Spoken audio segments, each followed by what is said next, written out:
Aujourd'hui, si une entreprise étrangère souhaite investir en Syrie, malgré la chute d'Assad, ça reste quasiment impossible. Et ça, c'est notamment dû aux sanctions internationales qui s'appliquent toujours dans le pays. Je vous explique. D'abord, c'est quoi les sanctions internationales? Eh bien, ça ne date pas d'hier.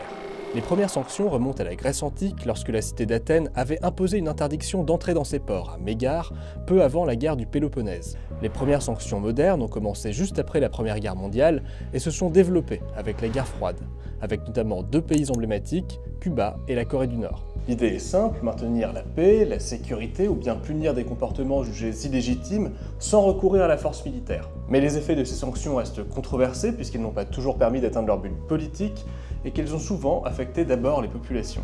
En Syrie, les premières sanctions ont été prises par les États-Unis en 1979.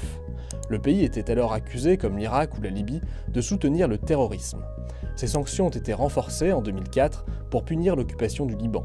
Mais l'essentiel des sanctions qui pèsent aujourd'hui sur le pays ont été prises contre le régime Assad à partir de 2011. Elles proviennent pour la plupart de la Ligue arabe, de l'Union européenne et des États-Unis.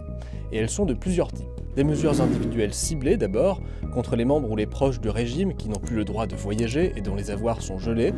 Un embargo sur les biens et les services sensibles ensuite, comme les armes, des technologies de surveillance ou encore le pétrole, le gaz et les biens de luxe.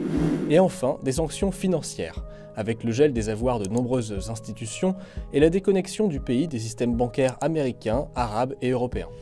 Les produits de première nécessité, médicaux et sanitaires ou encore l'aide humanitaire sont exemptés.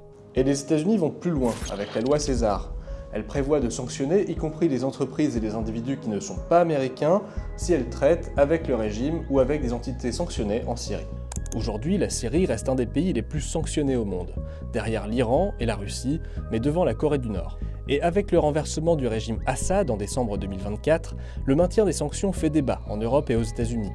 Certains souhaitent lever un certain nombre de restrictions afin de permettre la reconstruction du pays, d'autres opposent à cela la nécessité de maintenir la pression sur le nouveau régime qui suscite la méfiance des capitales occidentales. Le 6 janvier, les États-Unis ont décidé de suspendre certaines sanctions pendant 6 mois pour permettre les transactions avec le nouveau gouvernement syrien et faciliter l'envoi d'aide humanitaire.